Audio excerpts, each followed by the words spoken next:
Загадувањето на водата за пиење во Гостивар го отвори и прашањето за заштита на критичната инфраструктура во земјава. До преливната комора, од каде што беше загадена водата, може да пристапи кој сака. Една метална врата и катанец е се што го штити објектот. Законот за критична инфраструктура, кој требаше да дефинира кој и како ја обезбедува, веќе 4-та година не е донесена откако беше изготвен нацрт. Во Министерството за одбрана велат дека институциите имале голем број забелешки на текстот и затоа министерот Владо Мисајловски формирал работна група со експерти и представници на Војната академија кои работат на забелешките. По завршување на работата на работната група предвидено е да се направи и јавна дебата со цел да изработиме најсоодветно законско решение.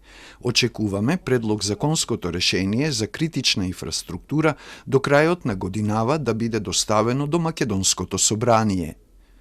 Левица пак најави дека ќе предложат нивно законско решение со кое ќе ја задолжат армијата да ги обезбедува клучните објекти.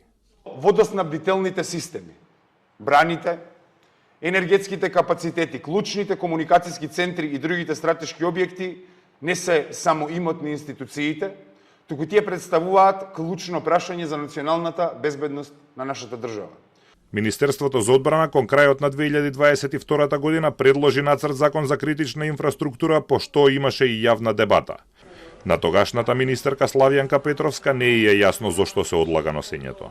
Даден беше на консултации и во НАТО и во Канцеларијата за одбранбена соработка на Соединетите Американски држави и во Министерството за одбрана. Тука ги добивме сите забелешки, коментари, сугестии кои беа инкорпорирани, што значи вклучително и сугестиите на европскиот експертот на Европската унија кој работеше на овој закон и негова целосна имплементација на законодавството на унијата во тој нацрт, односно предлог закон.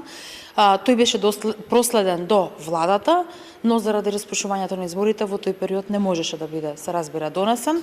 Петровска вели дека вклучувањето на армијата во обезбедувањето на објектите од критичната инфраструктура е непрактично, затоа што од една страна е прескапо, а од друга страна се добива впечаток за милитаризација на општеството.